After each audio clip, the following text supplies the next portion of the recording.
सो हम नेक्स्ट.जेएस पे काम कर रहे हैं। सो स्पा फ्रेमवर्क्स के बारे में हम देखते हैं। स्पा का मतलब होता है single page application, single page application.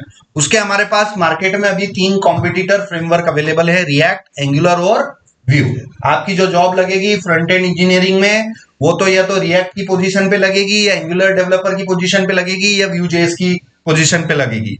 और अगर आप नेक्स्ट जेएस कर रहे हो तो आप इनडायरेक्टली क्या उसके अंदर इंप्लीमेंट करोगे, आप रिएक्ट इंप्लीमेंट करोगे। क्लियर है? सो यहां पर हम प्रीवियस क्लास में हम देख रहे थे कंपोनेंट्स, तो कंपोनेंट्स के हम देखेंगे। सो कंपोनेंट्स जो होते हैं वो किसी भी वेबसाइट के छोटे छोटे यूआई एलिमेंट्स बनाने के लिए जो कॉन्सेप्ट यूज होता है फ्रंट एंड के अंदर, उसे हम कंपोनेंट्स बोलते हैं। So what are components?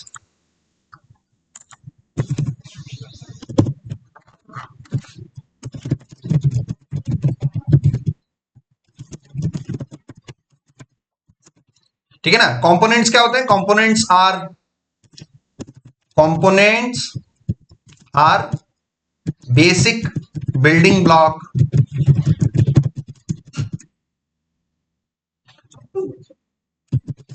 ठीक है ना? So components are basic building block of UI. किसी भी वेबसाइट को बनाने के लिए जो छोटे छोटे एलिमेंट्स जो होते हैं उन्हें आप रिएक्ट की भाषा में आप उन्हें क्या बोलते हैं? कंपोनेंट। अब आप एक वेबसाइट देखो, ये जस्ट डायल हमने वेबसाइट देखी, और इस वेबसाइट को हम देखेंगे, इसके छोटे छोटे पार्ट्स को हम देखेंगे और उनको हम क्या बोलेंगे? कंपोनेंट। समझ में आ रहा है? मैं यहां से ये मेजर इट टूल लिया और यहां से मैं इसको हाईलाइट कर सकता हूं। ठीक है ना?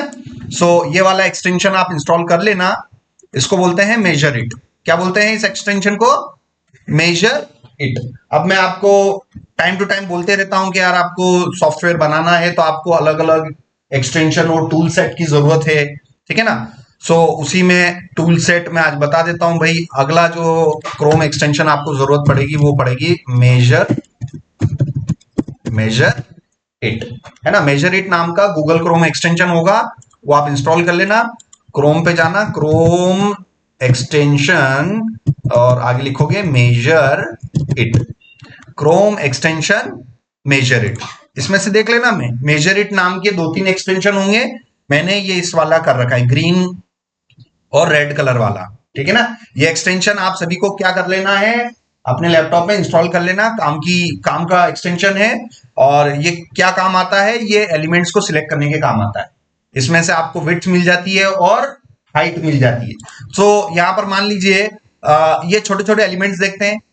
ठीक है ना? ये कैटेगरी का ये बॉक्स जो दिखाई दे रहा है, इसको मैं क्या बोल सकता हूं? रिएक्ट में एक कंपोनेंट। ठीक है ना? ये जो बटन्स दिखाई दे रहे हैं, ये नेविगेशंस हैं, ये क्या हो गए? हमारे कंपोनेंट हो गए। ये जो इनपुट दिखाई दे रहा है, इस इनपुट को भी मैं क्या बोल सकता हूं? रिएक्ट में एक कंपोनेंट बोल सकता हूं। ठीक है ना? और इन कंपोनेंट्स को हम रीयूज कर सकते हैं। ठीक है ना? किसी भी छोटे से यूआई एलिमेंट को बनाने के लिए रिएक्ट में आप उसे क्या बोलेंगे? कंपोनेंट बोलेंगे। मुझे एक छोटा सा बटन बनाना है, एक सर्च बटन बनाना है, तो मैं रिएक्ट के अंदर क्या बनाना पड़ेगा? मुझे कंपोनेंट बनाना पड़ेगा। अच्छा, कोई भी वेबसाइट में कोई भी एलिमेंट आपको जो दिखाई दे रहा है, फाइनली और अल्टीमेटली उसके लिए आपको क्या लिखना पड़ता है? HTML की कोडिंग लिखनी पड़ती है। HTML लिखोगे तभी तो स्ट्रक्चर बनेगा, और CSS लिखेंगे तभी तो उसकी डिजाइनिंग होगी। ठीक है ना? यहां पर हम देखते हैं कि HTML लिखने से तो आपकी वेबसाइट का क्या बनता है? स्ट्रक्चर बनता है। और CSS की कोडिंग लिखने से, CSS का फुल फॉर्म क्या होता है? Cascading style sheet. अब आप ये एक्सपेक्ट मत करना कि पूरी CSS की ट्रेनिंग अलग ले, 3 महीने उसमें अपन वेस्ट करें। अभी फटाफट फास्ट पेस में आप सीख जाना भैया HTML का मतलब क्या होता है, हाइपरटेक्स्ट मार्कअप लैंग्वेज, उसका इस्तेमाल किस लिए होता है भाई? वेबसाइट का स्ट्रक्चर बनाने के लिए। उस वेबसाइट में जो स्ट्रक्चर आपने बनाया उसकी डिजाइनिंग करने के लिए कौन सी लैंग्वेज यूज की जाती है? CSS यूज की जाती है। समझ में आ रहा है ना?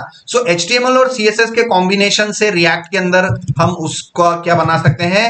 HTML का स्ट्रक्चर लेंगे और CSS का स्ट्रक्चर लेंगे, तो फाइनली रिएक्ट के अंदर हम क्या बना सकते हैं? एक बेसिक कंपोनेंट।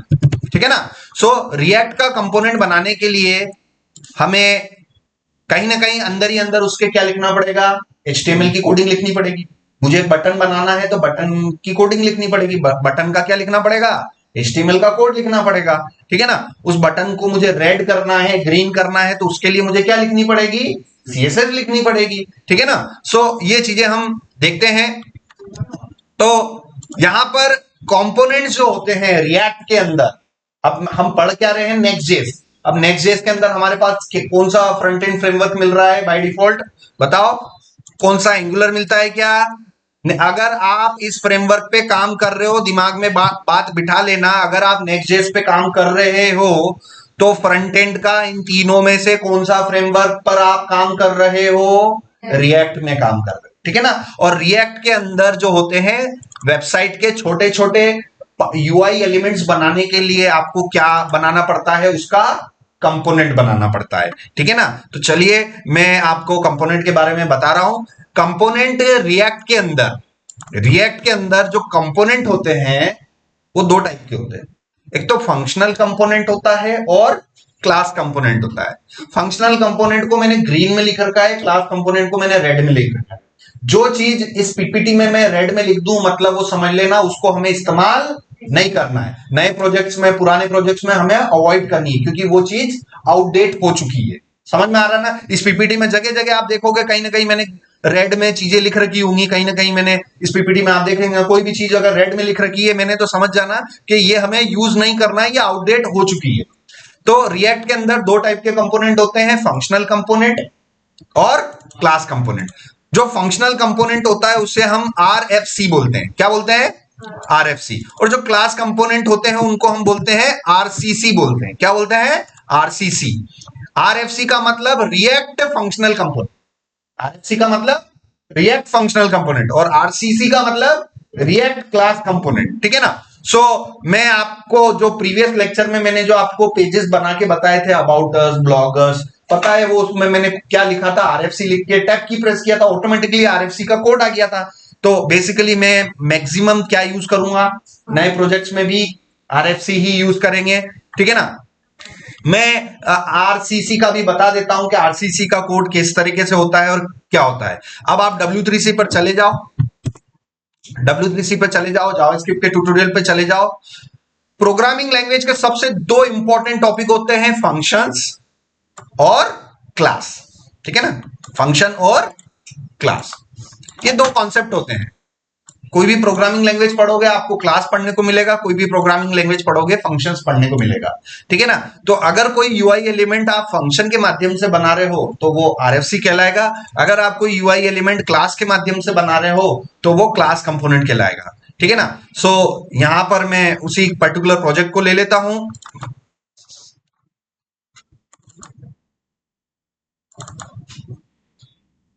ठीक है ना, ये नेक्स्ट 3 वाले प्रोजेक्ट को ले लेता हूं मैं यहीं पर।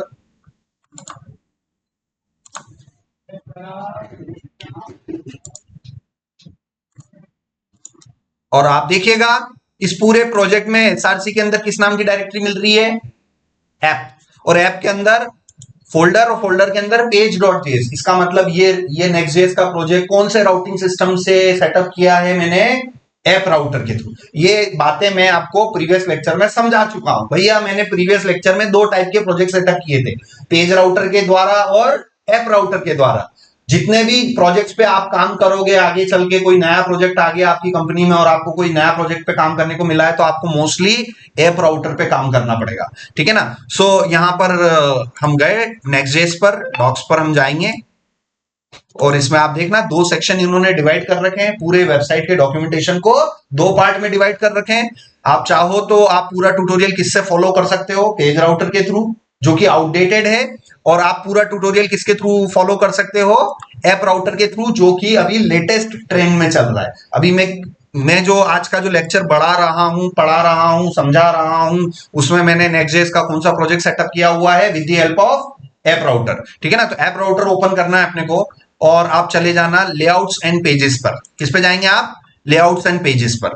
अब यहां पर जाके आप यहां पर देखेंगे, ठीक है ना, कोई सा भी एक मैं पेज बना लेता हूं, कोई सा भी एक नया पेज बना लेते हैं, कल की क्लास ले लेते हैं, ये रहे, ठीक है ना। तो ये 3 पेजेस मैंने आपको कल भी सिखाए थे, आज फिर से मैं बता देता हूं। ये जो कल जो मैंने पेजेस बनाए थे अबाउट अस वाला, ठीक है, कल जो मैंने पेजेस बनाए थे वो मैंने कैसे बनाए थे, आरएफसी से। कल मैंने ब्लॉग वाला पेज बना के बताया था आपको कि कौन से कंपोनेंट से, आरएफसी से। कल मैंने आपको एक पेज बनाना बताया था कॉन्टेक्ट अस, वो भी किससे बनाया था, आरएफसी से। आज एक और नया प्रोजेक्ट ले लेते हैं, ठीक है ना, एक और नया प्रोजेक्ट ले लेते हैं, एक नया नया पेज ले लेते हैं। उस पेज का नाम है मान लीजिए अवर मिशन, है ना, अवर मिशन। तो अवर मिशन नाम का मैं पेज बनाना चाहता हूं, वो आज मैं कैसे सिखा दूंगा आपको, आरसीसी से। क्योंकि किसी भी पेज को आप चाहें तो आरएफसी से भी बना सकते हो और आरसीसी पे भी बना सकते हैं। तो आपको आरसीसी में आज इसलिए बता रहा हूं सिर्फ इंटरव्यू देने के पर्सपेक्टिव से, कि आपको इतना समझ होनी चाहिए कि मैं जो अपने प्रोजेक्ट्स के जो पेजेस बना रहा हूं ना, आरएफसी से भी बना सकता हूं और आरसीसी से भी बना सकता हूं, मगर आरसीसी को अपने को प्रोडक्शन में इस्तेमाल नहीं करना है, ठीक है ना। सो यहां पर हम गए और अवर मिशन नाम का जो राउट होगा उसी नाम से ऐप के अंदर क्या होनी चाहिए, डायरेक्टरी, जो कि मैं आपको कल बता चुका हूं भाई, जिस नाम से राउट होगा उसी नाम से क्या होनी चाहिए, एक डायरेक्टरी होनी चाहिए।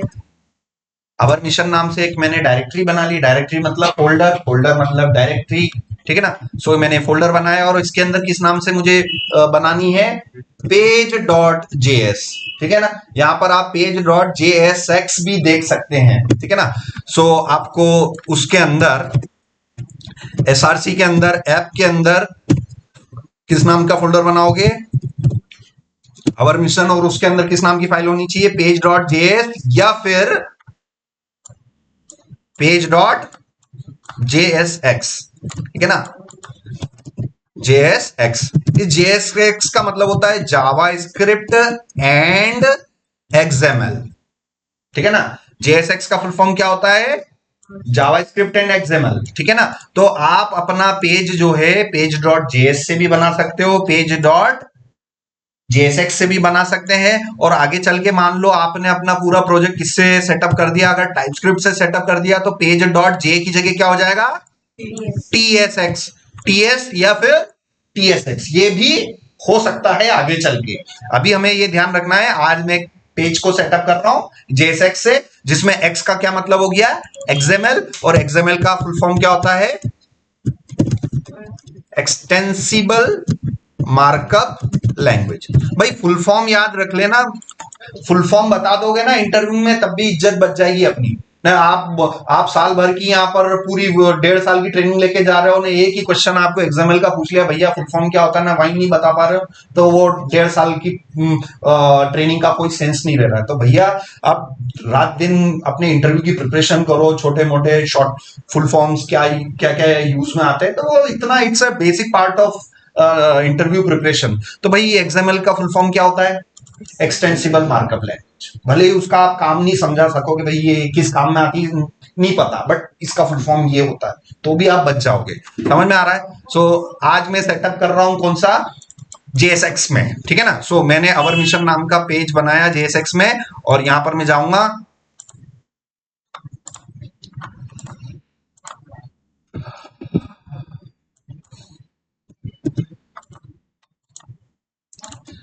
RCC, क्या लिखूंगा, RCC, और टैब की प्रेस कर दे, टैब की। तो आप यहां पर देखो कुछ कोड जनरेट हुआ, उस कोड में आपको फंक्शन दिखाई दे रहा है कि क्लास दिखाई दे रहा है, क्लास दिखाई दे रहा है, ठीक है ना। सो क्लास कौन सी क्लास, भाई जावास्क्रिप्ट की क्लास, जावास्क्रिप्ट की क्लास आपको दिखाई दे रही है। सो जावास्क्रिप्ट की क्लास किस वर्ड से स्टार्ट होती है, क्लास स्पेस क्लास का नाम। तो आप इस कोड को जब आप RCC करोगे तो देखो कहीं ना कहीं आपको क्लास दिखाई दे रहा है और क्लास का नाम दिखाई दे रहा है, ठीक है ना। तो ये पूरा प्रोजेक्ट है, और यहां पर आप कुछ नहीं करना है, यहां पर लिख देना अवर मिशन, ठीक है ना। सो ये मैंने किया, और मैं अपने प्रोजेक्ट को स्टार्ट करूंगा आपके सामने।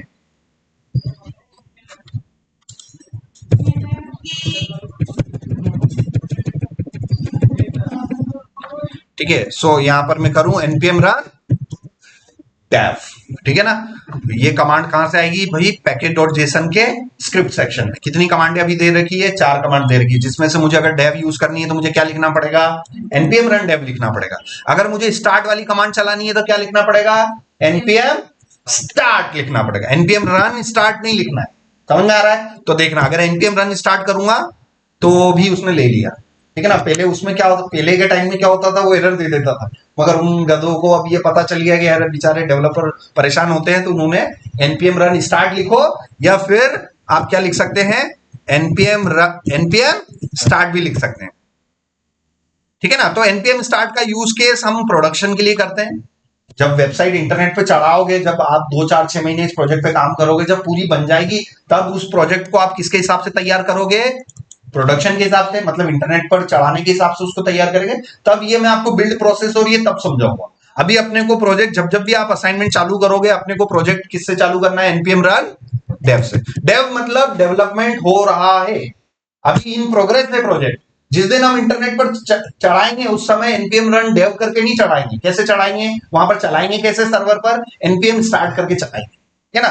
जब हमारा रियल में कस्टमर आएगा, इंटरनेट पर वेबसाइट जाएगी, कस्टमर उस पे बिजनेसेस रजिस्टर करेंगे, वो npm स्टार्ट से करेंगे। तो अभी मैंने npm रन डेव किया, तो मेरे ये डेवलपमेंट मोड में ये मेरा नेक्स्ट.जेएस का प्रोजेक्ट चला, और ये देखिए ये स्टार्टिंग कर रहा है, और यहां पर हम गए, और यहां पर आप देखिए लोकल होस्ट कॉलन 3000 मैंने किया।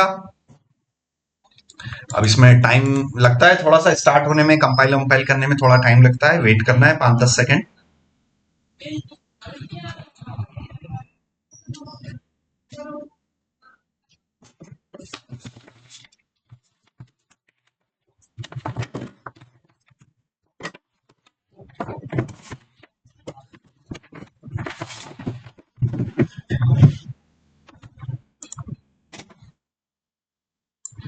We are working on Next JS 16 इसका मेजर नंबर है, माइनर नंबर 0 है, और पैच नंबर 3 है। ये कंपाइल हो गया।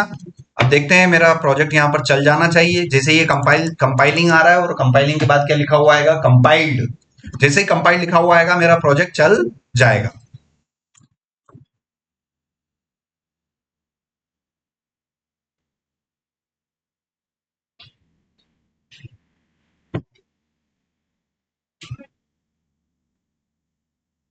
ठीक है, ये मेरा प्रोजेक्ट कंपाइल हो गया है। अब यहां पर मुझे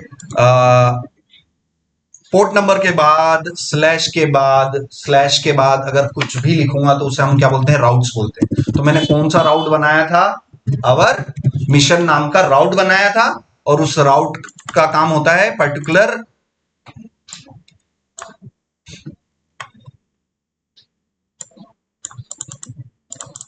ठीक है। यहां पर ये बोल रहा है कि जब भी आप क्लास कंपोनेंट आप यूज कर रहे हो, तो इसको थोड़ा सा हम यूज क्लाइंट एक डिक्लेरेशन यहां देना पड़ेगा ऊपर ही ऊपर। तो मैं दे देता हूं एक बार, ऊपर ही ऊपर इंपोर्ट से भी पहले ये यूज क्लाइंट हमें लिखना पड़ेगा, ठीक है ना। इसमें थोड़ा सा वो दिक्कत है, तो आपको ये ध्यान रखना है कि ऊपर ही ऊपर मुझे यूज क्लाइंट लिखना पड़ रहा है इस पेज को चलाने के लिए। क्यों लिखना पड़ रहा है, ये इसको हम बाद में बताऊंगा।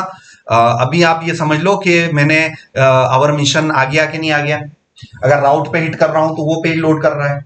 जैसे राउटर का काम क्या होता है, ट्रैफिक इंस्पेक्टर की तरह। कोई ट्रैफिक आएगा, उस ट्रैफिक को किस डायरेक्शन में भेजना है, उसका डिसीजन कौन लेता है, ट्रैफिक इंस्पेक्टर लेता है। उसी तरीके से जब आपके पास वेबसाइट से, क्लाइंट से अगर कोई ट्रैफिक सर्वर को आता है, तो सर्वर पर, एप्लीकेशन साइड पर ऐसा कौन होता है जो ये डिसीजन लेता है कि ये रिक्वेस्ट आ रही है तो इधर भेजना है, ये रिक्वेस्ट आ रही है तो इधर भेजना है, ये पेज लोड करना है। इसका डिसीजन कौन लेता है, राउटिंग सिस्टम। और नेक्स्ट जेएस में कौन से 2 राउटिंग सिस्टम अवेलेबल है, पेज राउटर और ऐप राउटर। आप इसकी नेक्स्ट जेएस की पूरी वेबसाइट जो है ना, पूरी वेबसाइट का जो ट्यूटोरियल है ना, डॉक्यूमेंटेशन सेक्शन, वो 2 कैटेगरी में इन्होंने डिवाइड कर रखा है। या तो आप अपने पूरे प्रोजेक्ट को किस बेसिस पर बनाओगे, ऐप राउटर के थ्रू, तो फिर सारे ही आपको, पूरी वेबसाइट ही आपको किस में बनानी पड़ेगी, ऐप राउटर में ही बनानी पड़ेगी। ऐसा नहीं चलेगा कि आधी चीज उसकी ले ली ना आधी चीज इसकी ले ली, ऐसा नहीं। पहले दिन, जिस दिन आप प्रोजेक्ट पे काम चालू कर रहे हो, उसी दिन आपको डिसीजन लेना है कि भैया अपने को इस रास्ते चलना है कि इस रास्ते चलना है। अपने को राउटिंग सिस्टम पेज राउटर से स्टार्ट करना है कि ऐप राउटर से। अगर आपने ऐप राउटर से अपना प्रोजेक्ट सेटअप कर दिया, तो पूरे टाइम, भले ही वो प्रोजेक्ट 6 महीने चले, 2 साल चले, पूरे टाइम आपको फिर कौन सा ट्यूटोरियल फॉलो करना है, ऐप राउटर वाला ही फॉलो करना है। फिर आप पुरानी दूसरी चीजें यूज नहीं कर सकते हैं, ठीक है ना। ये इसका वो मैकेनिज्म है। तो आपने देखा कि मैंने अवर मिशन वाला पेज कैसे सेटअप किया, आरसीसी के थ्रू। रिएक्ट क्लास कंपोनेंट, ठीक है ना। सो यहां पर आप ये आपने देखा, और दूसरे पेजेस हम देख लेते हैं। अबाउट अस, ये कल वाला ही प्रोजेक्ट है, इसलिए अबाउट अस वाला पेज भी चलना चाहिए। तो जैसे ये मैंने अबाउट अस किया तो देखो वेलकम टू अबाउट अस। अब यहां पर स्लैश अगर मैंने ब्लॉग लिखा तो वेलकम टू ब्लॉग पेज आ रहा है। और इसके अलावा भी मैंने कुछ राउट्स बनाए थे। कॉन्टेक्ट अस ले लेते हैं, स्लैश कॉन्टेक्ट अस। तो कॉन्टेक्ट अस वाला वर्क नहीं कर रहा है क्योंकि कैपिटल में आ गया, और वहां पर मैंने स्मॉल में बना रखा है। इसकी टेस्टिंग अगर ऐसे कभी दिक्कत आए तो फिर आपको किस पे कर लेनी है, इनकॉग्निटो पर। और इनकॉग्निटो पर आप कॉन्टैक्ट अस लिखोगे तो आपका पेज लोड हो रहा है। समझ में आ रहा है। सो इस तरीके से हमारा ये ऐप राउटर काम करता है। और इसमें से आज मैंने आरसीसी को बताया कि किसी भी पेज को सेटअप करने के लिए आप क्लास कंपोनेंट के थ्रू भी पेज को हम सेटअप कर सकते हैं, मगर इसको हमें इस्तेमाल नहीं करना है। आगे चल के मैं जितना भी प्रोजेक्ट्स बनाऊंगा, जितने भी पेजेस में बनाऊंगा, सिखाऊंगा, वो सब मैं किसके थ्रू बताऊंगा आपको, आरएफसी के थ्रू ही बताऊंगा, क्योंकि यही इंडस्ट्री में अब यूज हो रहा है। ये अब आउटडेटेड हो गया है। आरसीसी जो हो गया है ना, अब क्या हो गया है, आउटडेटेड, जिसको हम बोलते हैं डेप्रीकेटेड। डेप्रीकेटेड का मतलब एक्सपायर हो गया है। इस कॉन्सेप्ट को, इस टॉपिक को अब कोई डेवलपर यूज नहीं करता है, ठीक है ना। और आप अपना प्रोजेक्ट अगर आरसीसी से बना रहे हो तो वो सबसे बड़ी गलती कर रहे हो आप, ठीक है ना। सो हमें मोस्टली जो भी आप पेजेस बनाओगे वो आपको आरएफसी के थ्रू ही आपको बनाने हैं, ठीक है ना। अब मैं बात कर रहा था कि वेबसाइट में यूज होने वाले छोटे छोटे एलिमेंट्स को आप क्या बोलते हैं, कंपोनेंट्स बोलते हैं। तो चलिए मैं एक कंपोनेंट आपको बना के बताता हूं। हालांकि यहां पर मैंने पूरे के पूरे पेज को क्या बोल दिया, कंपोनेंट बोल दिया। वो पेज के अंदर छोटे छोटे एलिमेंट्स, उसको भी मैं क्या बोल रहा हूं, उसको भी मैं कंपोनेंट बोल रहा हूं। तो कंपोनेंट आप लार्ज एलिमेंट्स को भी बोल सकते हो और छोटे छोटे एलिमेंट्स को भी आप क्या बोल सकते हो, कंपोनेंट बोल सकते हो। उसी को मैं अब आपको प्रूफ करके बताता हूं। इस पूरे को मैंने एक अबाउट अस वाले पेज को पूरे को मैंने क्या बोल दिया, कंपोनेंट बोल दिया। अब मान लीजिए अबाउट अस वाले पेज के अंदर आपके पास एक छोटा सा बटन है, एक ऑरेंज बटन है छोटा सा। तो चलिए मैं उसको अबाउट अस वाले पेज पर मैं गया, पेज डॉट जेएसएक्स के अंदर, और इसके अंदर मुझे जो है एक बटन लेना है। तो बटन के लिए मुझे बटन की कोडिंग लिखनी पड़ेगी। काय की कोडिंग, भाई दुनिया की कोई सी भी वेबसाइट है, अगर आपको सबसे पहले तो उसका क्या लिखना पड़ेगा, आपको स्ट्रक्चर। घर बनाने के लिए सबसे पहले प्लॉट खरीदना है, फिर आप उसका कंस्ट्रक्शन का काम चालू करोगे, फिर आप उसका कलर पेंटिंग वेंटिंग बाद में करोगे, ठीक है ना। बिल्डिंग बनेगी तभी तो कलर करोगे। तो वैसे ही आप वेबसाइट अगर आपको बनानी है तो सबसे पहले वेबसाइट का क्या बनाओगे, स्ट्रक्चर बनाओगे। स्ट्रक्चर बनेगा तभी तो वेबसाइट को आप डिजाइन करोगे, बढ़िया करोगे। तो वेबसाइट में भी आपको अगर कोई एलिमेंट लेना है तो सबसे पहले बटन ले, उस बटन को ऑरेंज करना है, ग्रीन करना है, रेड करना है, व्हाइट करना है, वो बात का डिसीजन है। पहले तो आपको क्या लेना है वो डिसाइड कर लो। आपको बनाना क्या है, एक बटन बनाना है। तो बटन बनाने के लिए आपको पता है, आप HTML बैकग्राउंड से आए हैं, थोड़ा बहुत HTML तो आपको पता ही होगा कि उसके लिए आपको क्या लेना पड़ता है, एक HTML का बटन लेना पड़ता है। सो यहां पर मैं गया और बेसिक्स, यहां पर आप देख लेना HTML बटन, यहां पर मैं बटन देखता हूं।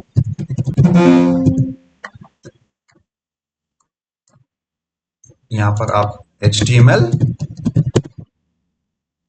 ये देखो ये बटन एलिमेंट है, ठीक है ना। ये ट्राई इट योरसेल्फ में जाओगे तो यहां पर ये इस टाइप का ये बटन आ जाएगा, एक बेसिक एलिमेंट का बटन आ जाएगा, बटन का स्टार्ट और बटन का क्लोज। तो ठीक है, मैंने भी यहां पर क्या लिया, बटन का स्टार्ट और बटन का क्लोज, और यहां पर मैंने बोला क्लिक मी, ठीक है ना। ये स्टार्टिंग टैग है, ये एंडिंग टैग है। अब आप देखो जैसे ही मैंने लिखा ये एरर आने लग गई, ठीक है ना। एरर इसलिए आ रही है क्योंकि रिटर्न जब आप कर रहे हो, रिटर्न करते समय आपको एम्प्टी टैग के अंदर रिटर्न करना पड़ेगा। जो भी HTML स्ट्रक्चर है वो आपको किसके अंदर रिटर्न करना पड़ेगा, एम्प्टी टैग के अंदर, ठीक है। तो आप एक से ज्यादा एलिमेंट आप रिटर्न नहीं कर सकते हो। तो यहां पर रिटर्न में ये पहला ही एलिमेंट में क्या रिटर्न कर रहा हूं, एम्प्टी टैग, इसलिए एरर आना बंद हो गई। तो यहां पर आप देखिए सेव किया मैंने, ब्राउजर में गए और मैंने कौन सा पेज ले लिया, अबाउट अस, ठीक है ना, आ गया। अब ये पूरे वेबसाइट भी मेरा एक कंपोनेंट है और ये बटन भी मेरे लिए एक छोटा सा कंपोनेंट हो सकता है अगर मैं इसको उस वे में बनाऊं। तो components are basic building of UI components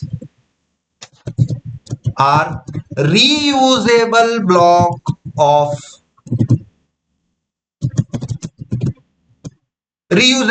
of UI.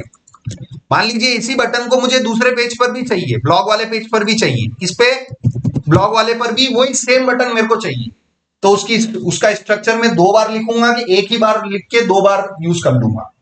एक बार लिखना है, उसको 2 बार यूज करना है, एक बार डिफाइन करना है, बार बार कॉल करना है। इस प्रिंसिपल को बोला जाता है रीयूजेबिलिटी। क्या बोला जाता है? रीयूजेबिलिटी, है ना। सॉफ्टवेयर डेवलपर्स के लिए सबसे बेस्ट चीज होती है भाई रीयूजेबिलिटी। कोई भी चीज लिखो तो एक बार लिखो, मगर उसका यूज आप कितनी बार कर सकते हैं? मल्टीपल टाइम्स, ठीक है ना। तो उसके लिए मैं क्या कर सकता हूं, मैं एसआरसी डायरेक्टरी के अंदर आप एक फोल्डर बना लो, किस नाम से? कंपोनेंट्स नाम से। क्योंकि कंपोनेंट्स मतलब ये एक कंपोनेंट है, ये जो बटन है मेरे लिए क्या है? एक छोटा सा कंपोनेंट है। और इसके अंदर मैं क्या ले सकता हूं, मैं अपना एक छोटा सा एक बटन कंपोनेंट बना सकता हूं, बटन डॉट जेएस। और इसके अंदर भी कंपोनेंट बनाने के लिए मैं आरएफसी यूज करूंगा। और इसके अंदर मैं अब क्या ले सकता हूं, ये वाला जो बटन अभी जो आ रहा है, इसको यहां से कट कर लूं और यहां पर मैं इसको पेस्ट कर दूं, और इसी बटन को मैं यहां पर यूज कर सकता हूं, start angle bracket button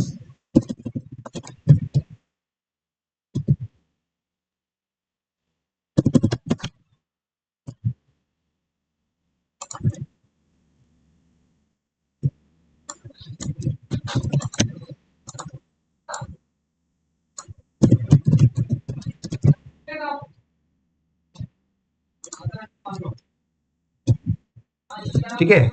so ये यहां पर आप देखिए, इस तरीके से मैंने बटन को डिफाइन किया और इस बटन को मैंने कंट्रोल स्पेस करके ऑटो इंपोर्ट करवा लिया। एट द रेट का मतलब ये है कि आपके प्रोजेक्ट के रूट लोकेशन से, तो आपका प्रोजेक्ट का रूट लोकेशन कौन सा है? एसआरसी। एसआरसी के अंदर एट द रेट का मतलब ये हो गया, एसआरसी के अंदर आपको क्या मिलेगा? कंपोनेंट्स फोल्डर मिलेगा। उसके अंदर किस नाम की फाइल मिलेगी आपको? बटन डॉट जेएस नाम की फाइल मिलेगी। तो जो फाइल का नाम एग्जैक्टली वो यहां लिखा हुआ होगा, और उस एलिमेंट को मैंने इंपोर्ट करवाया और यहां पर मैंने यूज कर लिया, ठीक है ना। तो अब आप देखना, अबाउट अस वाले पेज के अंदर ये बटन आ रहा है, और यही बटन मैं अब ब्लॉग वाले पेज पे लेना चाहूं, यही बटन मैं अगर ब्लॉग वाले पेज पे लेना चाहूं तो ब्लॉग वाले पेज पे जाऊंगा और यहीं पर मुझे दोबारा से एम्प्टी टैग के अंदर मैं रिटर्न करवा लूंगा, और उस बटन वाले पेज को मैं इंपोर्ट करवा लूंगा। ये बटन, ये तो देखो अबाउट अस पेज पर भी वही बटन आ रहा है और ब्लॉग वाले पेज पर भी वही बटन आ रहा है। अब आपको चेंज मी लिखा हुआ है, तो मैं ऐसा कर लेता हूं, इस बटन में जाके यहां पर कुछ ऐसा लिख देता हूं, क्लिक मी अनिल, ठीक है ना, ताकि आपको कंफर्म हो जाएगा कि यार ब्लॉग वाले पेज पर भी क्लिक मी अनिल वाला बटन आ रहा है और अबाउट अस वाले पेज पर भी क्लिक मी अनिल वाला बटन आ रहा है। इस बात से क्या साबित हो रहा है कि भाई मैं 2 अलग अलग पेजेस पे मैंने वही सेम बटन यूज कर लिया। तो मैंने क्या किया? रीयूज किया। मैंने बटन को कितनी बार बनाया? सिर्फ एक बार। अब मान लो मेरे पास 200 पेजेस हैं और 200 ही पेजेस पे मुझे वो बटन चाहिए, तो मैं बार बार अलग अलग बटन बनाऊं कि वो जो बना हुआ है उसको मैं बार बार रीयूज कर लूं, तो ये पॉइंट याद रखना कि भाई जो कंपोनेंट्स होते हैं वो reusable block of UI elements होते हैं। reusable block of UI elements, reusable block of UI elements. So components are reusable block of UI elements. So website के अंदर छोटे छोटे जो पार्ट्स होते हैं उसको भी आप क्या बोल सकते हैं? कंपोनेंट। और उन पार्ट्स को बनाने के लिए आप फंक्शन की भी मदद ले सकते हैं, क्लास की भी मदद ले सकते हैं। अगर आप फंक्शन की मदद लेंगे तो वो आरएफसी बोलोगे, क्लास से बनाओगे तो वो आरसीसी बोलोगे। क्लास से बनाए हुए यूआई एलिमेंट्स को हमें बिल्कुल यूज नहीं करना है, उनको अवॉइड करना है। कंपनी वाले बोले कि भाई आप आरएफसी से बना, उससे बना लो, तो उनको मना कर दो कि सर ये तो पहले ही एक्सपायर हो गया है, या कल को आज हम प्रोजेक्ट बना के ना पूरा डिलीवर कर दें, कल को वो उसका सपोर्ट बंद हो जाएगा तो क्लाइंट प्रोजेक्ट फेल हो जाएगा ना, क्लाइंट कंपनी के माथे आएगा कि यार आपका प्रोजेक्ट चल नहीं रहा है। तो हमें एज ए स्मार्ट डेवलपर ऐसे डिसीजंस लेने चाहिए, ऐसे टूल सेट लेने चाहिए जो लंबे समय तक हमारा प्रोजेक्ट चले। आपने शुरुआती किससे ले ली? आपने शुरुआती कोई आप कंपनी में लगे और आपने डिसीजन ले लिया, सारा के सारा प्रोजेक्ट आपने किससे बना दिया? आरसीसी से बना दिया। तो उसकी लाइफ, उस प्रोजेक्ट की, जो आपके द्वारा बनाया गया प्रोजेक्ट, भले ही वो आपने पूरा बना दिया हो, मगर उसकी लाइफ सिक्योर नहीं है। उस वो प्रोजेक्ट कब बंद हो जाए, कब उसमें प्रॉब्लम्स आने लग जाए, वो कोई नहीं कह सकता है। इसलिए एज द स्मार्ट डेवलपर्स आपको ऐसे डिसीजंस लेने चाहिए, ऐसे टूल्स लेने चाहिए जिसकी आपको लगता है कि हाँ यार, ये अभी करंट ट्रेंड में चल रहा है और ये चीज आउटडेट हो गई, तो इसको हमें इस्तेमाल नहीं करना है। हमें ऐसे टूल सेट लेने हैं जिससे हमारे प्रोजेक्ट की लाइफ और बढ़ जाए।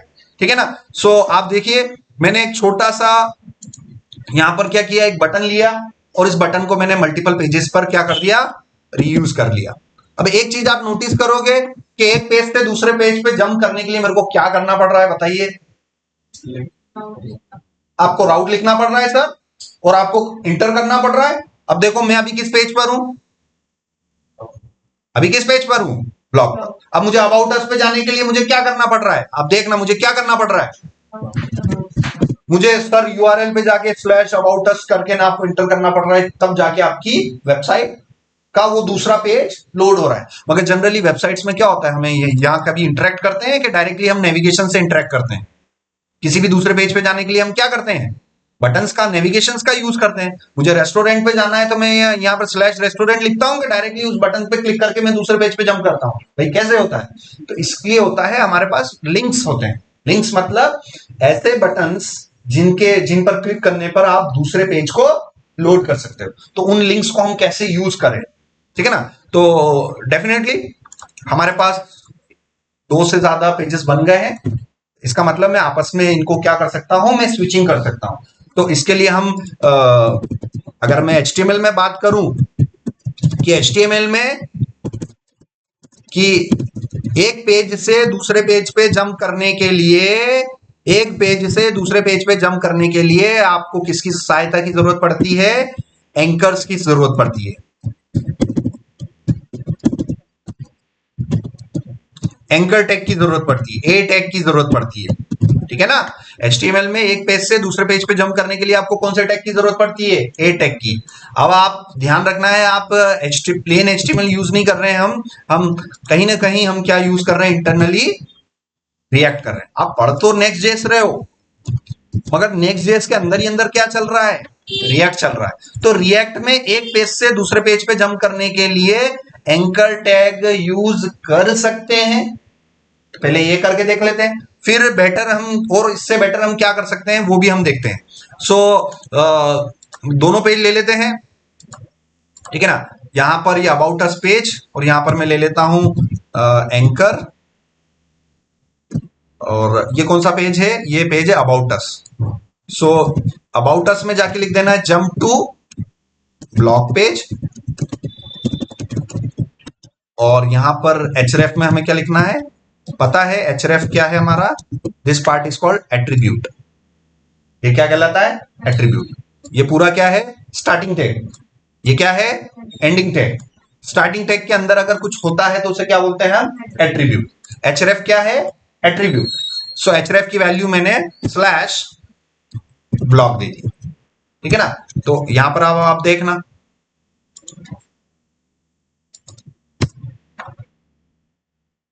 देखो जैसे ही हवर कर रहा हूं हैंड पॉइंटर आ रहा है, ये देखो हैंड पॉइंटर आ रहा है, मतलब ये क्या बन गया है? एक लिंक। और जैसे ही मैं इस लिंक पे क्लिक करूंगा तो देखो मैं किस पेज पे जंप कर गया। So it is very easy to jump from one page to another with the help of HTML anchor tag, है ना? तो HTML में आप एक पेज से दूसरे पेज पे जंप करवाने के लिए एंकर टैग का यूज करते हो। एंकर पता है एंकर क्या होता है? रियल में एंकर क्या होता है? हाँ, समुद्री जहाज देखा हुआ है? तो समुद्री जहाज को रोकने के लिए गाड़ी और उसकी तरह कोई ब्रेक सिस्टम नहीं होता है, समझ में आ रहा है? समुद्र में जहाज को कैसे रोका जाता है? एंकर के थ्रू। सो यहां पर आप लिखना शिप एंकर, के ब्रेक ब्रेक होता है कुछ, ठीक है ना? ये ऐसे एंकर्स होते हैं समुद्र के अंदर। जब कोई किसी शिप को रोकना होता है, बहुत बड़ा वो एक एंकर समुद्र में डालते हैं, वो कहीं ना कहीं जाके चट्टानों से वो फंस जाता है चट्टानों के अंदर जाके और आपका जो जहाज है वो किसी जगह पर रुक जाता है। सो ये क्या है, ये एंकर्स है, ये हुक है जो शिप को रोकते हैं। बट यहां पर हमारे वेबसाइट में एंकर्स का अलग मतलब हो गया। एंकर्स क्या है, एंकर्स कुछ बटन्स होते हैं। एंकर्स क्या होता है, कुछ बटन्स होते हैं जिसका यूज इसलिए किया जाता है एक पेज से दूसरे पेज पर जंप करने के लिए, एक पेज से दूसरे पेज को लोड करने के लिए हम किसका इस्तेमाल करते हैं, ए टैग का यूज करते हैं। ए फॉर एंकर, उसको बोलते ही एंकर ही है, ठीक है ना। तो सर आप रिएक्ट में काम कर रहे हो, रिएक्ट में एक पेज से दूसरे पेज पे जंप करने के लिए सबसे बेसिक तरीका एचटीएमएल वाला तो क्या है, एंकर है। अब रिएक्ट का अपना कौन सा तरीका, ठीक है ना। तो रिएक्ट के अंदर एचटीएमएल की सारी चीजें यूज होंगी और चलेंगी, काम करेंगी, कोई दिक्कत नहीं, मगर हमें रिएक्ट का अपना खुद का एक तरीका भी तो देखना पड़ेगा। सो उसके लिए आप W3C स्कूल्स पे जाएंगे, रिएक्ट सेक्शन में जाएंगे और यहां पर आपको मिल जाएगा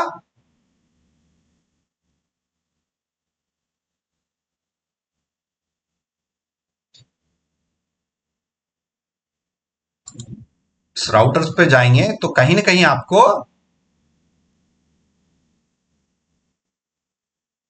मैं लिंक बता रहा हूं, ठीक है ना।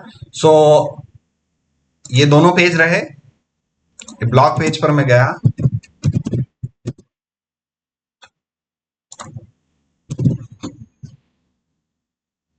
तो लिंक नाम का एक टैग जो कि नेक्स्ट जेएस में अवेलेबल है उसका आप यूज कर सकते हो। मैं कहां पर हूं अभी, ब्लॉग पेज पर। तो ब्लॉग पर मैं जाके क्या लिखूंगा, go to about us page, ठीक है ना। और उस पे यहां पर जाके HTML में हम क्या लिखते थे, href लिखते थे। HTML में क्या लिखते थे आप, href लिखते थे। यहां पर लिंक में आपको लिखना पड़ेगा टू, ठीक है ना। इसका भी ट्यूटोरियल हम देख लेते हैं कहीं ना कहीं, नेक्स्ट जेएस की वेबसाइट में जाके आप सर्च में जाना और यहां पर आप क्या लिखोगे, लिंक। क्या लिखोगे, लिंक। जैसे लिंक करोगे तो लिंकिंग एंड नेविगेशन वाले सेक्शन पर आप आ जाओगे, लिंकिंग एंड नेविगेशन। तो लिंकिंग एंड नेविगेशन वाले सेक्शन पर आप थोड़ा सा देखेंगे तो लिंक टैग के अंदर क्या यूज किया गया है, href यूज किया गया है, टू यूज नहीं किया गया है। तो हम ट्यूटोरियल के हिसाब से चलेंगे।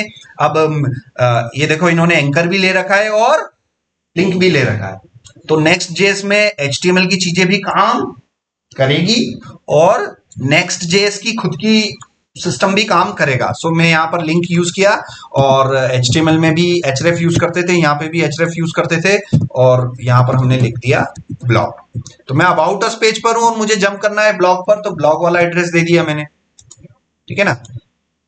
तो यहां पर मैं गया about us, jump to blog page, हो गया। देखो ब्लॉग पेज पर आ गया। अब ब्लॉग पेज पर वापस मैं जाऊं ब्लॉग वाले पेज पर, ये जंप टू ब्लॉग पेज को यहां पर मैं इसको कर दूं लिंक, क्लिक किया, लिंक का स्टार्ट और लिंक का क्लोज और कंट्रोल स्पेस करके उसको इंपोर्ट करवा लेना है ऊपर, ठीक है ना। अब देखना मेरे पास दो पेज और दोनों के अंदर मैंने क्या यूज कर रखा है, लिंक टैग यूज कर रखा है, मैंने एंकर टैग यूज नहीं कर रखा है, ठीक है ना। सो यहां पर आप देखना, अब मुझे, मैं अभी ब्लॉग पेज पर हूं और मुझे जंप करना है किस पे, अबाउट पेज पर। तो मैं अबाउट पेज पर क्लिक करके मैं जंप करवा सकता हूं। सो अबाउट अस, ये इस पे आ गया और यहां से ब्लॉग वाले राउट पर देखो अबाउट अस पे ब्लॉग है और ब्लॉग पे अबाउट अस है ना, दोनों का एड्रेस अलग अलग देना पड़ेगा ना। उस पे इससे तो बोलना पड़ेगा उस पे जाओ, उधर से बोलना पड़ेगा उस पे जाओ, दोनों के एड्रेसेस अलग अलग देने पड़ेंगे। ये स्लैश के बाद जो कुछ भी लिखते हैं इसको बोलते हैं राउट। तो वो जो href के अंदर जो आप स्लैश देके दे रहे हो वो क्या है, बेसिकली योर राउट, और राउट का एड्रेस हमें सही डालना पड़ेगा। सो ये देखना अबाउट अस पेज पर हूं तो मैं किधर जंप हो गया, सर वो आपने अबाउट अस का, मैं अभी कहां पर हूं, अबाउट अस पेज पर हूं।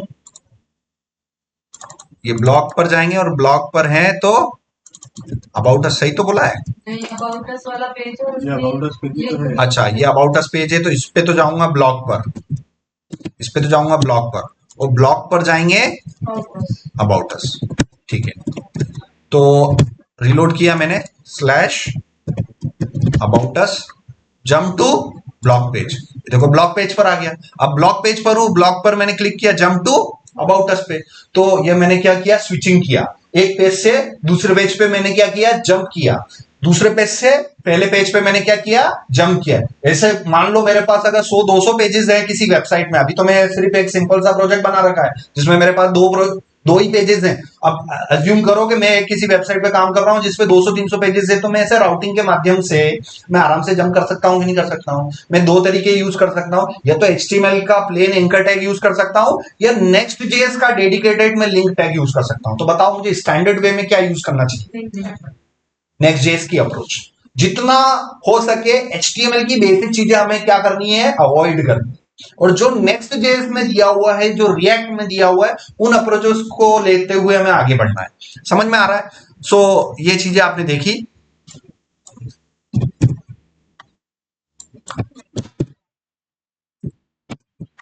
ठीक है ना। सो ये हमने किया यहां पर।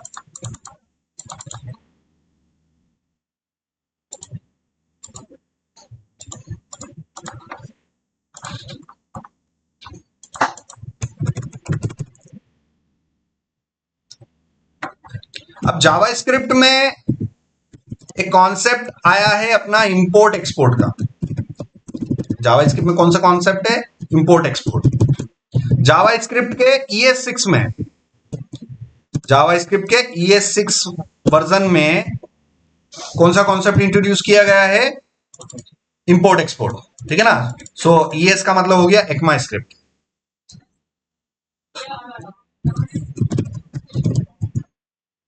ठीक है ना।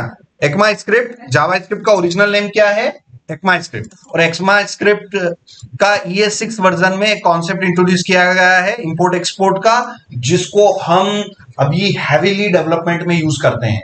ठीक है ना। सो आप देखना इस कोड को, आप देखना जितने भी पेजेस आपने बनाए हैं, कहीं ना कहीं क्या यूज हो रहा है, एक्सपोर्ट, कहीं ना कहीं क्या यूज हो रहा है, इंपोर्ट। दूसरे पेजेस आप देख लो, जितने पेजेस अभी तक आपने बनाए हैं ओपन कर करके देखो, इंपोर्ट एक्सपोर्ट। जितने भी पेजेस आपने बनाए हैं कहीं ना कहीं क्या यूज में हो रहा है, इंपोर्ट और एक्सपोर्ट। सो ये इंपोर्ट एक्सपोर्ट क्या है, ये इंपोर्ट एक्सपोर्ट जावास्क्रिप्ट के दो फीचर हैं जो कि किस वर्जन में इंट्रोड्यूस किए गए थे, ES6 में। और ये इतना पॉपुलर वर्जन है कि आप जब इंटरव्यू देने जाओगे ना, तो इंटरव्यूअर पूछेगा कि भाई आपको जावास्क्रिप्ट का ES6 का नॉलेज है कि नहीं। भाई जावास्क्रिप्ट का तो है, मगर जावास्क्रिप्ट में स्पेशली किसका, ES6 का, क्योंकि बगैर ES6 के कॉन्सेप्ट के आप नेक्स्ट जेएस पे, रिएक्ट पे काम ही नहीं कर पाओ, क्योंकि इन दो फ्रेमवर्क्स में हेवीली जावास्क्रिप्ट के कौन से वर्जन यूज किए गए हैं, ES6। सो इंपोर्ट एक्सपोर्ट यहां पर है। So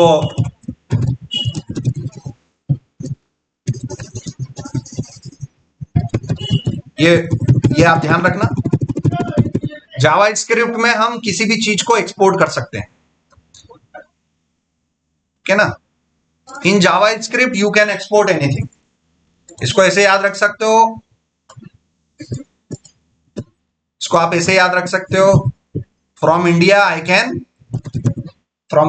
can export anything. भाई मैं भारत से किसी भी वस्तु का क्या कर सकता हूं, आयात और निर्यात, निर्यात मतलब एक्सपोर्ट और आयात मतलब इंपोर्ट। शायद मैं सही हूं। ठीक है ना। सो भारत से मैं किसी भी वस्तु का क्या कर सकता हूं, एक्सपोर्ट कर सकता हूं। अगर आप जावास्क्रिप्ट प्रोग्रामिंग लैंग्वेज पढ़ रहे हो तो आपको क्या याद रखना है, आई कैन इंपोर्ट और export anything, I can import और एक्सपोर्ट एनीथिंग। ठीक है ना। आई कैन इंपोर्ट और एक्सपोर्ट एनीथिंग। सो ये कॉन्सेप्ट, ये वर्ड आपको ध्यान रखना है, और इसका क्या रिलेशन है हमारे स्टडीज से वो मैं आपको बता रहा हूं। यहां पर एनीथिंग का मतलब ये है any JavaScript concept, any JS concept जो आपने पढ़ा हो अभी तक। ठीक है ना। तो हम यहां पर चलते हैं, हम यहां पर चलते हैं इस रूट लेवल पर, इस रूट लेवल पर चले, और हम अपने नेक्स्ट जेएस के पहले लेक्चर पे चले जाते हैं। पहले लेक्चर पे मैंने क्या किया था, मैंने रूट लेवल पर एक फाइल बनवाई थी इस नाम से, test.js नाम से, और उसके अंदर मैंने एक वेरिएबल लिया था let x is equal to 10। ठीक है ना। और एक वेरिएबल लिया था मैंने let y is equal to 20। ये x और y क्या है, मेरे लिए वेरिएबल है, मैं इनको क्या कर सकता हूँ, कंसोल लॉग करवा सकता हूँ। मैंने कंसोल लॉग किया x प्लस y, और मैं इनको रन भी करके देख सकता हूँ। रन करने के लिए नया टर्मिनल लेना है, नोड स्पेस टेस्ट डॉट, हाँ text dot JS what ever. तो आप देखिए मैंने जावास्क्रिप्ट का एक कॉन्सेप्ट जो कि वेरिएबल वाला काम है, वेरिएबल का काम क्या है, डेटा को स्टोर करना है, तो मैं वेरिएबल को भी क्या कर सकता हूं जावास्क्रिप्ट के अंदर इंपोर्ट एक्सपोर्ट कर सकता हूं, ठीक है ना। तो मान लीजिए यहां पर मैंने मैंने मैंने कंपोनेंट्स में गए और यहां पर मैंने कुछ एक फोल्डर बना लूं मैं डाटा, और मैंने यहां पर ले लिया, यहां पर डाटा नाम का फोल्डर बनाया और डाटा नाम से मैंने एक फाइल बनाई कि माई डाटा डॉट जेएस, किसी भी नाम से मैं फाइल बना सकता हूं। और यहां पर मैं क्या कर लूं, एक वेरिएबल बना लूं, और वेरिएबल में मैंने यहां पर फुल नेम नाम का एक वेरिएबल बनाया, और मेरा जो फुल नेम है वो मैंने यहां पर लिख दिया। भाई वेरिएबल बना सकता हूं, उस वेरिएबल में मैं कुछ भी वैल्यू डाल सकता हूं, और ये चीज के हिसाब से in JavaScript I can export anything. Anything मतलब वेरिएबल भी, जावास्क्रिप्ट के अंदर वेरिएबल आप इंपोर्ट भी कर सकते हो, वेरिएबल को आप एक्सपोर्ट भी कर सकते हो। यहां पर एनीथिंग का मतलब हर वो चीज जो जावास्क्रिप्ट में आपने पढ़ी है। तो सबसे पहला कॉन्सेप्ट मैंने आपको क्या सिखाया, वेरिएबल्स, ठीक है ना। तो यहां पर मैंने फुल नेम नाम का एक वेरिएबल बनाया, और उस वेरिएबल में मैंने अपना फुल नेम लिखा, और इसको मैं अब क्या कर सकता हूं, आई कैन, क्या लिखना है, आई कैन एक्सपोर्ट एनीथिंग। मैं जावास्क्रिप्ट में हर जो कॉन्सेप्ट मैंने पढ़ा है उस कॉन्सेप्ट को मैं क्या कर सकता हूं, एक्सपोर्ट कर सकता हूं। तो पहले तो वो वेरिएबल आपने लिया, वो कॉन्सेप्ट आपने लिया, उसको यूज किया, कहीं ना कहीं उस वेरिएबल में वैल्यू डाली मैंने, और उसको मैं क्या करने जा रहा हूं, अब एक्सपोर्ट करने जा रहा हूं। सो एक्सपोर्ट करने के दो तरीके in JavaScript, there are two ways to export, ठीक है ना। तो जावास्क्रिप्ट में दो तरीके होते हैं, एक तो होता है डिफॉल्ट एक्सपोर्ट और दूसरा होता है नेम्ड एक्सपोर्ट। अब जो फ्रंट एंड सीख के आए हैं वो जावास्क्रिप्ट की क्लासेस उन्होंने ली हुई है, बट जो अभी बैक एंड से डायरेक्ट स्टार्ट है वो अभी से समझ लो, कोई दिक्कत नहीं। इधर पढ़ोगे तो फ्रंट एंड में काम आएगा, फ्रंट एंड में पढ़ोगे तो इधर काम में आ जाएगा, सीधी सी बात है। ले दे के आपको फ्रंट एंड रिएक्ट में करना है, बैक एंड आपको नेक्स्ट जेएस में करना है, मगर दोनों में कॉमन चीज क्या है, कोई नई नई प्रोग्रामिंग लैंग्वेज पढ़नी पड़ रही है कि वही जावास्क्रिप्ट उधर भी वही काम में आएगा, वही जावास्क्रिप्ट इधर भी काम में आएगा। तो भाई जावास्क्रिप्ट को अच्छी तरीके से पढ़ डालो, चाहे फ्रंट एंड में हो चाहे बैक एंड में हो, सारे कॉन्सेप्ट अच्छी तरीके से हमें सीखने हैं। तो जावास्क्रिप्ट में आप ES6 के अंदर, जावास्क्रिप्ट का जो ES6 वर्जन जो लॉन्च हुआ था उसके अंदर एक इंपोर्ट एक्सपोर्ट नाम का फीचर इंट्रोड्यूस हुआ। उसमें आप जावास्क्रिप्ट के किसी भी कॉन्सेप्ट को आप क्या कर सकते हो, एक्सपोर्ट कर सकते हो, इंपोर्ट कर सकते हैं। तो मैंने एक वेरिएबल लिया और मैं वेरिएबल को एक्सपोर्ट करना चाहता हूं अभी डिफॉल्ट वे के थ्रू। सो एक्सपोर्ट डिफॉल्ट, और जिसको आपको एक्सपोर्ट करना है उसका नाम, तो मुझे किसको एक्सपोर्ट करना है, फुल नेम को, ठीक है ना। तो मैंने अपना फुल नेम को क्या कर दिया, एक्सपोर्ट कर दिया। और कैसे, दो तरीके हैं, डिफॉल्ट एक्सपोर्ट है और नेम्ड एक्सपोर्ट है। ये एक्सपोर्ट करने के तरीके हैं। अब मुझे भारत से कोई सामग्री अगर दूसरे देश में अगर एक्सपोर्ट करनी है तो मैं समुद्र के रास्ते से भी भेज सकता हूं और हवाई रास्ते से भी भेज सकता हूं। तो मेरे पास तरीके कितने हैं, दो तरीके हैं। उसी तरीके से अगर आपको कोई एलिमेंट जावास्क्रिप्ट में एक्सपोर्ट करना है तो आपके पास दो तरीके हैं। आपकी मर्जी पड़े तो आप डिफॉल्ट एक्सपोर्ट कर लो, आपकी मर्जी पड़े तो नेम्ड एक्सपोर्ट कर लो, उससे कोई डिफरेंस नहीं है। समझ में आ रहा है। ये डिफॉल्ट एक्सपोर्ट में कर रहा हूं। अब ये डिफॉल्ट एक्सपोर्ट मुझे किसी फाइल के अंदर यूज करना है, ठीक है ना। यहां पर किसी फाइल के अंदर यूज करना है, किसी पेज के अंदर यूज करना है, तो अबाउट अस में मैं गया, पेज पे गया, और यहां पर जाके वेलकम, यहां पर एक और मैं वो ले लेता हूं, यहां पर मैं H1 ले लेता हूं, ठीक है ना। और यहां पर मैं लिख लेता हूं, यहां पर मैंने हेलो लिखा, ठीक है। और उस हेलो के बाद मुझे उस एलिमेंट को क्या करना है, मुझे इंपोर्ट करना है। तो यहां पर मैं, बिकॉज इसके अंदर मैंने इसको एक्सपोर्ट किया हुआ है, तो मैं यहां पर इसको इंपोर्ट कर सकता हूं। इसको इंपोर्ट करने के लिए मुझे डबल कर्ली ब्रेसेस यूज करना पड़ेगा, और यहां पर मैं यूज करूंगा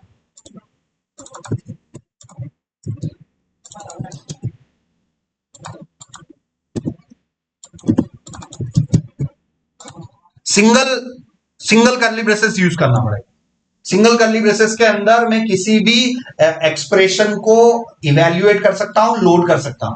तो मेरा फुल नेम नाम का एक वेरिएबल है जो कि एक एक्सप्रेशन है जो किसी और फाइल में पड़ा हुआ है, वहां से मैंने क्या कर रखा है, एक्सपोर्ट कर रखा है। तो अब दूसरी फाइल में जहां पर मुझे उसका इस्तेमाल करना है वहां पर मुझे क्या करना पड़ेगा, इंपोर्ट करना पड़ेगा। भारत से अगर कोई चीज मुझे भेजी है, मैंने कहीं तो किसी दूसरे देश में मैंने भेजी है, तो दूसरे देश में भी कोई ना कोई उस सामान को लेने वाला होना चाहिए, है ना, उसको रिसीविंग करने वाला होना चाहिए। तो मेरे पास ये दूसरा पेज है, उसके अंदर मैंने इसको क्या कर दिया, मेरे मेरे फुल नेम को मैंने क्या कर दिया, इंपोर्ट किया। तो एक जगह से मैंने क्या किया, एक्सपोर्ट किया, दूसरी जगह से मैंने उसको क्या किया, उसी फुल नेम को इंपोर्ट करवाया और उसको यहां पर मैंने यूज कर लिया। अब यहां पर मैं अबाउट अस पेज बता देता हूं आपको। हेलो अनिल डॉलर, समझ में आ रहा है? तो ये मैंने अपना नाम क्या इसी पेज में लिखा था कि कहीं और लिखा था, वहां से एक्सपोर्ट करवाया और यहां यूज किया मैंने। So basically I have used a concept of import export in Next JS, in JavaScript, in ES6। तो आप चैट से भी पूछ सकते हो, अगर शायद मैं गलत नहीं हूं तो आप चैट से पूछ लेना, in which version of in which version of JavaScript, in which version of JS import export is introduced। ठीक है ना, इंटरव्यू में कभी पूछ ले कि भाई इंपोर्ट एक्सपोर्ट का जो वर्जन है वो जावास्क्रिप्ट के कौन से वर्जन में इंट्रोड्यूस हुआ है। जैसे आप एंड्रॉइड यूज करते हो, एंड्रॉइड फोन यूज करते हो, तो एंड्रॉइड फोन अगर आप यूज करते हो तो अभी एंड्रॉइड कौन सा चल रहा है, 16, और उस 16 का कोई ना कोई कोड नेम है। जैसे पहले होता था किटकैट, लॉलीपॉप, डोनट, फ्रायो, पता ही होगा ना यार भाई, आप एंड्रॉइड फोन चलाते हो तो आपको पता है एंड्रॉइड के जो जो जो भी वर्जन आते रहते हैं उनको कुछ ना कुछ कोड नेम दे रहते हैं। उसी तरीके से प्रोग्रामिंग लैंग्वेज को कोई ना कोई नाम दिया रहता है। तो हम ये देखते हैं कि भाई इंपोर्ट एक्सपोर्ट जो है वो किस वर्जन में इंट्रोड्यूस किए गए। तो yes, it was introduce in ES6 and that ES6 वो जावास्क्रिप्ट का जो वर्जन है जो 2015 में लॉन्च हुआ है उसको टेक्निकली क्या बोला गया, ES6। और ES6 इतना इंपॉर्टेंट फीचर है कि आप यहां पर आप जाना, लिंक्डइन पर आप जाना, आप अपने जॉब्स से रिलेटेड आप सर्च करोगे ना, तो किसी भी नेक्स्ट.जेएस की फ्रंट एंड में अगर आप जाओगे ना तो वो आपसे पूछेगा प्रोफिशिएंट, वो आपसे बोलेगा कि भाई प्रोफिशिएंट इन ES6। आपको स्पेशली बोलेगा कि भाई जावास्क्रिप्ट का आपको आना चाहिए, मगर वो जावास्क्रिप्ट में भी सबसे इंपॉर्टेंट कॉन्सेप्ट कौन सा आना चाहिए, ES6 वाला, क्योंकि उसके बगैर आज का मॉडर्न वेब डेवलपमेंट नहीं हो रहा है। सो यहां पर आप जॉब्स में जाइए और यहां पर आप नेक्स्ट.जेएस लिखिए, कहीं पे भी कुछ भी लिखिए, तो और फिर आप जाके आप देखेंगे कहीं ना कहीं ES6 अगर मैं सर्च करूं तो कहीं ना कहीं यस, क्या लिखा है भाई, मैं तो नहीं बोल रहा हूं, कौन बोल रहा है, लिंक्डइन, जहां पर इंटरनेशनल जॉब पोस्ट होती रहती है बड़ी बड़ी कंपनियों की। ये नेक्स्ट.जेएस की रिक्वायरमेंट है, क्या लिखा है हाईलाइट करके, strong knowledge of JavaScript including, देखो हाईलाइट कर रखा है, इंक्लूडिंग ES6। भैया जावास्क्रिप्ट आए तो उस ठीक है, मगर जावास्क्रिप्ट में आपको कौन सा कॉन्सेप्ट अच्छा आना चाहिए, ES6 वाला। और ES6 में एक नया कॉन्सेप्ट आया था, कौन सा, इंपोर्ट एक्सपोर्ट। समझ में आ गया ना? तो इंपोर्ट एक्सपोर्ट एक कॉन्सेप्ट है जो कि जावास्क्रिप्ट के ES6 में इंट्रोड्यूस हुआ है, जो अभी मैंने देखा कि नेक्स्ट.जेएस में भी हम कंपोनेंट को एक्सपोर्ट करते हैं, इंपोर्ट करते हैं, तो वहां पर हेवीली इंपोर्ट एक्सपोर्ट जो वर्ड यूज में आ रहा है वो नेक्स्ट.जेएस की देन नहीं है, वो किस में इंट्रोड्यूस हुआ है, वो जावास्क्रिप्ट में इंट्रोड्यूस हुआ है ES6 वर्जन में। और आगे चल के कंपनी में हम टाइपस्क्रिप्ट भी देखेंगे, जैसे मैंने आपको बताया कि अभी पूरी ट्रेनिंग में आपको किसमें दे रहा हूं, प्लेन जावास्क्रिप्ट में दे रहा हूं, ठीक है ना। प्रोजेक्ट खूब बनाएंगे, 2-3 महीने हम जावास्क्रिप्ट ही करेंगे, बट बाद में जब जब हमारा पूरा प्रोजेक्ट हो जाएगा तो धीरे धीरे हम थोड़ी ट्रेनिंग किसमें ले लेंगे, टाइपस्क्रिप्ट में भी ले लेंगे, क्योंकि कंपनी वालों को एक्सपेक्ट होनी, कंपनी वालों को चाहिए कि आपको टाइपस्क्रिप्ट भी आवे थोड़ा बहुत, ठीक है ना। तो आप ये देखना, ये टाइम टू टाइम आप देखते रहिए। अलग अलग कंपनी में अगर मैं ES6 सर्च करूं तो देखो ये अब दूसरी कंपनी है, दूसरी कंपनी ने भी क्या बोला कि भाई फ्रंट एंड आपको नेक्स्ट.जेएस आना चाहिए। अब फ्रंट एंड में नेक्स्ट.जेएस क्यों, कोई रीजन बता सकता है? क्योंकि नेक्स्ट.जेएस के अंदर बिल्ट इन क्या है, रिएक्ट है। नेक्स्ट.जेएस मतलब फ्रंट एंड, नेक्स्ट.जेएस मतलब बैक एंड, नेक्स्ट.जेएस मतलब फुल स्टैक। समझ में आ गया? और उसमें देखो जावास्क्रिप्ट में स्पेशली हाईलाइट करके बोल रखा है ES6 प्लस, मतलब ES6 और उसके बाद आने वाले जावास्क्रिप्ट वर्जन पर आपकी अच्छी खासी कमांड होनी चाहिए, ठीक है ना। और HTML CSS तो है ही सही, ठीक है ना। तो इस सारे को मैं यहां से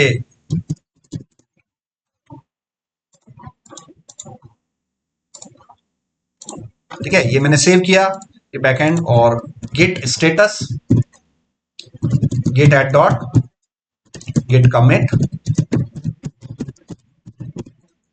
Git push origin master, git push origin